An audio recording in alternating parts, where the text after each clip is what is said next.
বীরগঞ্জে আগুনে বিধ্বস্ত ১৫টি পরিবারের পাশে দাঁড়ালেন বিএনপি নেতা মনজুরুল ইসলাম। দিনাজপুরের বীরগঞ্জ উপজেলার ১ নং শিবরামপুর ইউনিয়নের ভেলাপুকুর গ্রামে ভয়াবহ অগ্নিকাণ্ডে ১৫টি পরিবার নিঃস্ব হয়ে গেছে। ২৭ ফেব্রুয়ারি বৃহস্পতিবার রাত আনুমানিক ১০টার দিকে এই অগ্নিকাণ্ডের ঘটনা ঘটে। আগুনে ঘরবাড়ি, আসবাবপত্র ও প্রয়োজনীয় জিনিসপত্র পড়ে যায়।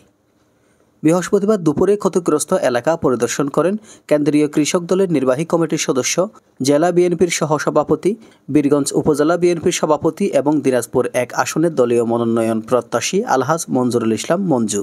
তিনি প্রতিটি ক্ষতিগ্রস্ত পরিবারকে নগদ ২,০০০ টাকা করে মোট ৩০,০০০ টাকা প্রদান করেন। মনজুরুল ইসলাম বলেন, মানুষের বিপদে পাশে দাঁড়ানোই মানবতার সেবা।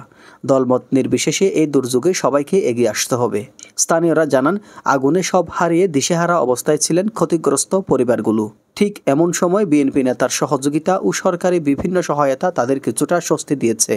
এতে উপস্থিত ছিলেন বীরগঞ্জ উপজেলা বিএনপির সদস্য সচিব তানভীর চৌধুরী, বীরগঞ্জ উপজেলা বিএনপির যুগ্ম সাধারণ সম্পাদক শওকত জুলিয়াস জুয়েল, বীরগঞ্জ উপজেলা যুবদলের সিনিয়র যুগ্ম আহ্বায়ক আব্দুল জব্বার, বীরগঞ্জ উপজেলা বিএনপির ছাত্র বিষয়ক সম্পাদক শাহজাহান সিরাজ শিপন, ১ নং শিবরামপুর ইউনিয়ন বিএনপির সভাপতি সহিমউদ্দিন আহমেদ সহ বিএনপির অন্যান্য অঙ্গ সংগঠনের নেতৃবৃন্দ। AB news desk report.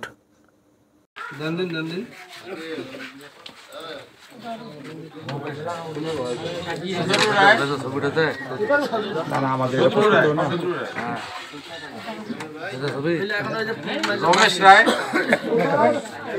Ramesh Prafulla রায়,